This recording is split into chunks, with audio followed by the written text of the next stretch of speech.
Capítulo 2 Impedidos de entrar em Canaã. Naquela noite, em Oregon, no culto realizado numa igrejinha rústica, em meio a um bosque de pinheiros, chegou a minha vez de pregar, e eu sabia exatamente o que deveria fazer, o que deveria dizer. Não tinha a menor dúvida, nenhuma incerteza. Fitando aquele grupo de homens alheios a tudo o que se passava dentro de mim, senti um crescente senso de empolgação.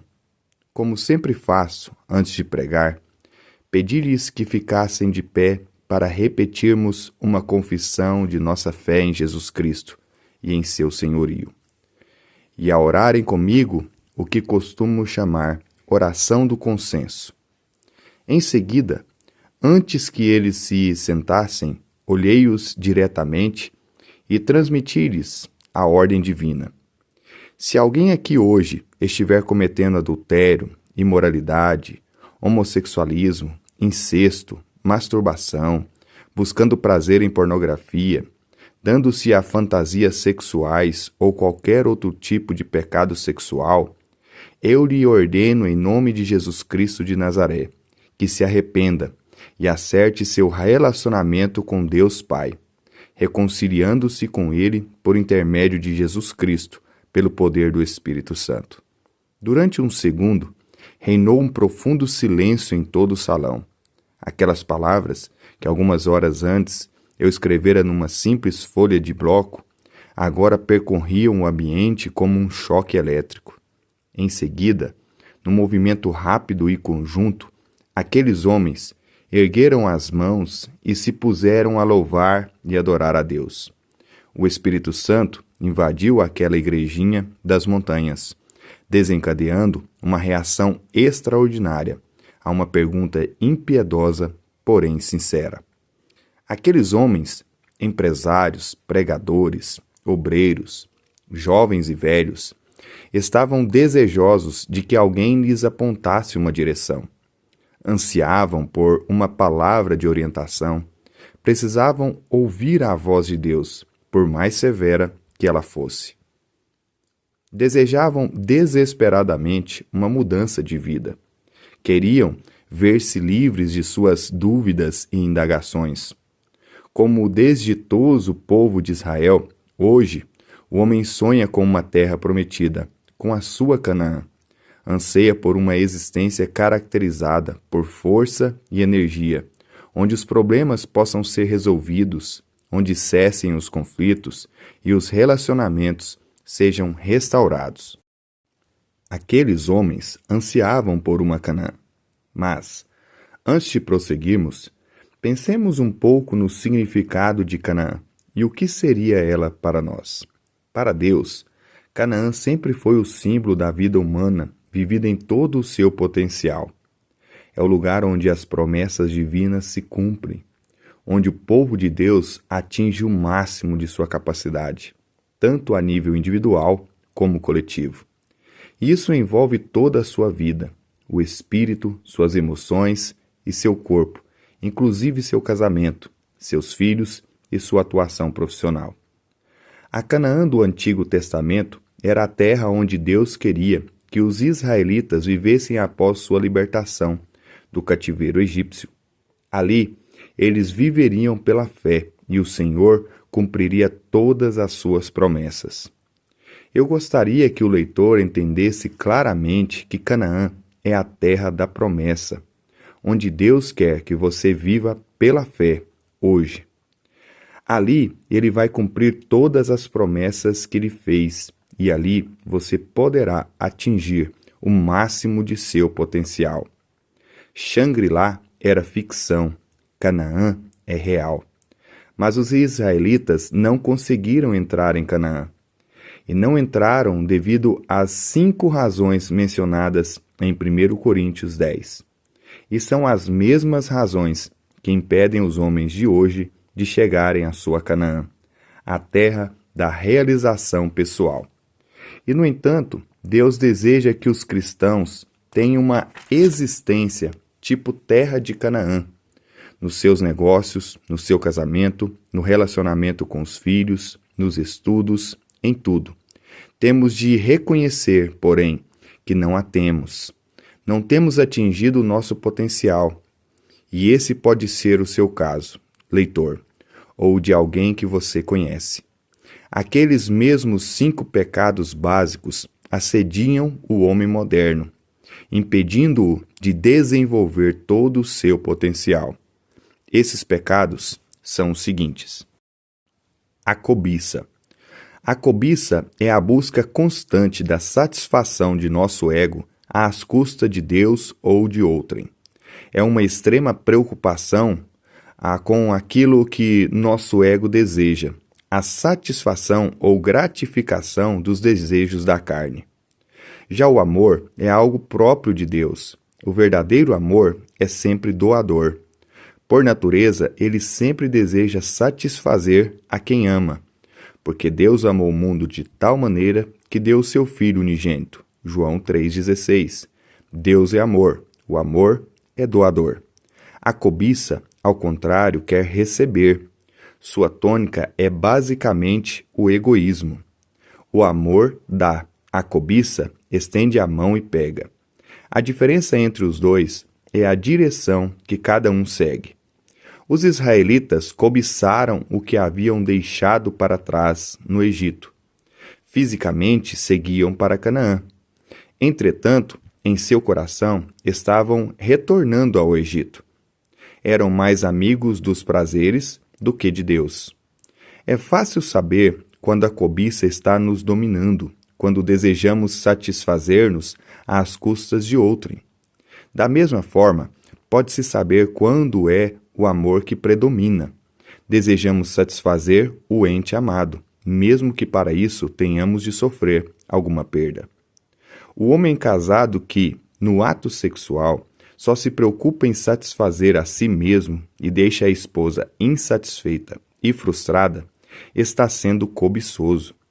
O rapaz que afirma amar a namorada, mas que depois de satisfazer-se sexualmente, a abandona, deixando-a enfrentar sozinha e desesperada a gravidez, na verdade, não a ama. O que sente por ela é apenas cobiça, aquela que usa irresponsavelmente o cartão de crédito, acumulando dívidas que o marido não pode pagar, prejudicando assim toda a família, vive sob o domínio da cobiça. As empresas também cobiçam umas das outras. Até as nações cobiçam bens umas das outras. Acredito que o sentido de cobiça está bem claro, e o leitor será até capaz de citar outros exemplos. Esse pecado, então, é um dos que impedem homens e mulheres de atingir todo o seu potencial. Idolatria. A idolatria é um sistema de valores que criamos, em que damos mais importância a qualquer outra coisa que a Deus. Alguns interesses que podem se tornar ídolos para nós são o poder, o prestígio, os estudos, o dinheiro, os negócios, a religião, a popularidade, o ego, a pornografia, entre outros. Há homens que se ajoelham diante do altar do seu trabalho, outros no templo, se os esportes e lazer, ainda outros se curvam perante o som da caixa registradora. Há inclusive pastores que fazem do seu ministério um ídolo. Devotam-se tanto a ele que não têm tempo para adorar a Deus, aguardar na sua presença para ouvi-lo e ter comunhão com ele. E existem aqueles cujo ídolo é o seu televisor. Todo tipo de pornografia é idolatria. Baseia-se na capacidade que o homem tem de criar fantasias ou imagens mentais que o satisfaçam e com que pode ter prazer. Certa vez, quando pregava em Fênix, fiz menção disso. Uma senhora de lá me contou que se achava tão dominada pelas novelas de televisão que criara uma série de fantasias sexuais, a que se entregava durante horas a fio. Depois sentia-se tão esgotada que não conseguia ir para a cozinha preparar o jantar. E, na opinião dela, tal vício era pior que o alcoolismo. O setor empresarial nos Estados Unidos, hoje, tornou-se, sob vários aspectos, uma atividade idólatra. Muitos empresários chegam ao ponto de sacrificar a família por causa do seu negócio.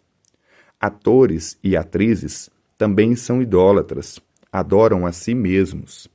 É verdade que qualquer um pode adorar a si próprio, mas os artistas são mais suscetíveis a isso, devido à adoração que recebem dos fãs. A idolatria, portanto, é outro pecado que impede que desenvolvamos ao máximo o nosso potencial nos aspectos pessoal, conjugal, profissional e espiritual. Imoralidade. O termo imoralidade designa todos os tipos de pecados sexuais. Pecado é sempre pecado, não importa o nome que lhe damos. Em nossos dias, a imoralidade tornou-se popular. A promiscuidade sexual já é aceita em toda parte, menos na Bíblia. Não me admira que os homens queiram queimá-la, negá-la ou crucificá-la, mas ainda é a palavra de Deus que revela o caráter de Deus, que estabelece para o homem o padrão de fé e as regras de conduta. Os relatos bíblicos sobre essa questão, como por exemplo os de Sansão, Davi e outros, ensinam preciosas lições acerca das tristes consequências do pecado. E o mesmo se aplica ao homem de nossos dias. Muitos homens hoje conseguem desenvolver todo o seu potencial em algumas áreas, mas acham-se limitados em outras devido a pecados sexuais. Solteiros e casados, jovens e velhos, todos acham-se dominados por desejos, apetites, paixões e tentações que causam sérios estragos em seu ser, impedindo-os de se tornarem como Deus deseja que sejam. Sabemos de homens cujo ministério foi destruído, ou então se acha debilitado. Outros têm caráter fraco ou pouco desenvolvido. Deus afirma que os vencedores irão assentar-se com Ele em seu trono. E vencedores são aqueles que concluem com êxito a carreira espiritual. Todo mundo tem oportunidade de entrar em sua Canaã, isto é, de cultivar ao máximo o seu potencial. Os homens de Israel que praticaram a imoralidade morreram no deserto e nunca chegaram a ver a terra prometida. E em nossos dias também, muitas pessoas estão morrendo num deserto pessoal, atoladas no lodo moral e perdendo as gloriosas bênçãos que Deus tem para elas. Esse nunca foi o plano divino para o homem, nem naquela época, nem no presente. Pôr o Senhor à prova. As multidões que, por ocasião da crucificação de Jesus, diziam-lhe que descesse da cruz, estavam pondo-o à prova. Pôr o Senhor à prova é pedir que ele faça algo contrário à sua vontade, ou ao seu caráter. E muitos hoje agem da mesma forma, cobrando de Deus outro meio de salvação que não a cruz. Quem não é correto nos negócios e ainda cobra de Deus que o abençoe e lhe dê prosperidade, está pondo o Senhor à prova. A gente que vive na promiscuidade, perfeitamente consciente de que está pecando. Há filhos que rejeitam a orientação espiritual dos pais. Cristãos que exigem que o pastor promova o crescimento da igreja com base em programas de ação social e não na pregação da palavra de Deus e na oração. Outros desejam gozar dos benefícios da salvação e ao mesmo tempo viver dos prazeres do pecado. Tudo isso é pôr o Senhor à prova. Esse foi um dos pecados que impediram Israel de entrar em Canaã e continua impedindo que muitos homens entrem em sua Canaã hoje. Murmuração. Em sua forma mais simples, murmurar nada mais é do que fazer uma confissão negativa. Queixar da vida, criticar outros, achar erro em tudo ou espalhar boatos são formas de murmuração. No 5º capítulo dessa mesma carta aos Coríntios, Paulo fala sobre maldizente. Maldizente é aquele que difama outros, blasfema e usa de linguagem profana. Deus quer que hajamos com firmeza e disciplina para com tal indivíduo. Vede como uma fagulha põe em brasas tão grande selva, Tiago 3, 5. A língua é assim, basta uma pequena observação, um comentário crítico, uma tirada sarcástica para provocar um incêndio de ódio, inimizade e guerra. Ela arrasa relacionamentos, deixando após si desolação e cinzas.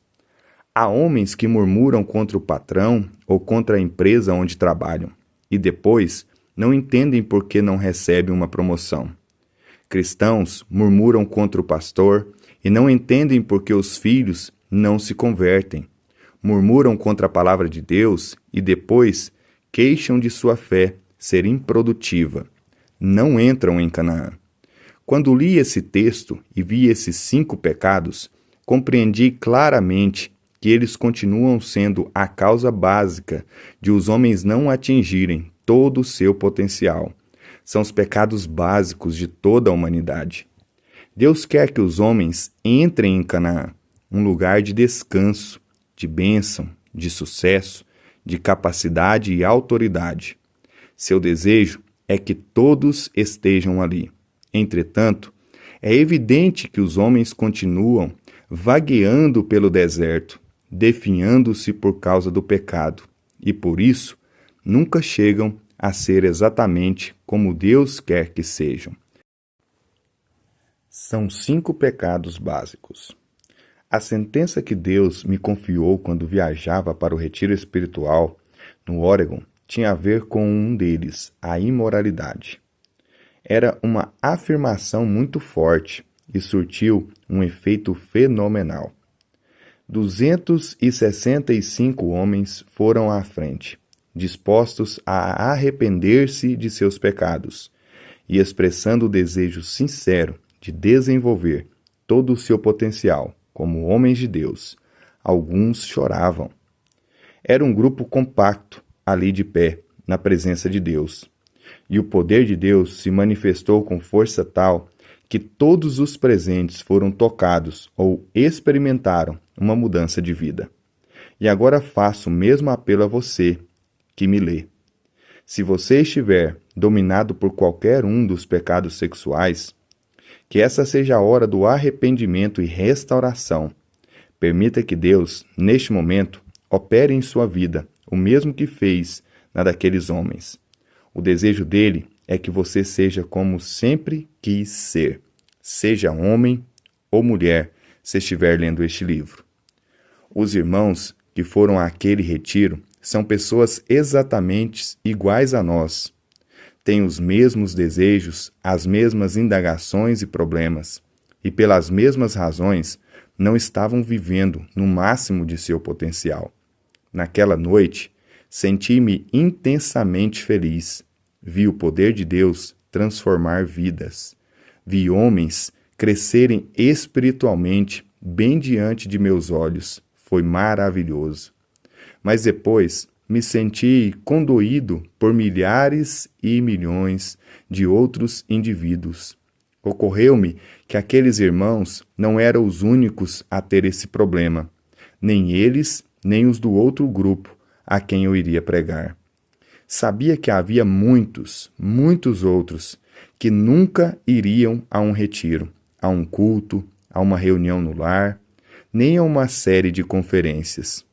E no instante em que orava por aqueles irmãos, naquela igrejinha no Oregon, senti o Espírito Santo ordenando-me que continuasse a proclamar aquela ordem divina por toda a nação, tanto a cristãos como a não cristãos, em toda a parte, em vilarejos, cidades e comunidades.